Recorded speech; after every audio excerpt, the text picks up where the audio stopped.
بسم الله الرحمن الرحیم. السلام علیکم زمانونو او عزتناکو او مینوالو.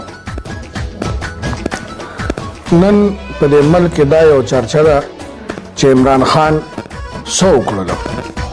د عمران خان خو اته میاشتې حکومت دی، په دې اته میاشتې د حکومت وشوې، په دې اته میاشتې کې به هغه څه وکړي.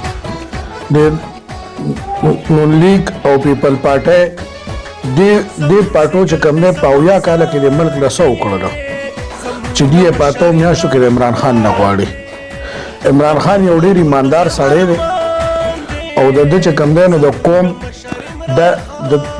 د قوم خیرخوا دی او د قوم دپاره ډېر څه کول غواړي، دله مکور کول غواړي. د دې عمران خان د خلوص او د مینې ډک یو لیډر دی او تاسو لږ ګزاره وکړئ یو 15 کاله دله ټایم ورکړئ که په دې 15 کاله کې د حکومت صحیح ونه چله او د عوامو دپاره د پیدې څه سوچ ونه کو، څه پیدا ونه رسوله، نو بیا بېشکه چې تاسو سم وایئ ضروري ټایم کې تاسو لږ کونه دې ته ټینګه کړئ. ګوره دا مهنګایي به راځي، دا هر څه به راځي، د دې حالاتو مقابله به مونږ کوو او د دې حالاتو مقابله چې کوم دی دا به مونږ د خپل ملک دپاره د خپلو بچو دپاره د راروان مستقبل دپاره به دا چې کوم دی دا مقابلې به مونږ کوو او انشاءالله تعالی چې عمران خان به که خیري راتلونکي وخت به عمران خان ډېر ښه او مونږ به هغه سره ډېر سات ورکوو او هغه یو ښه لیډر دی، یو مسلمان لیډر دی، یو نر لیډر دی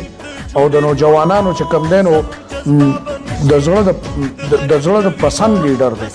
والسلام.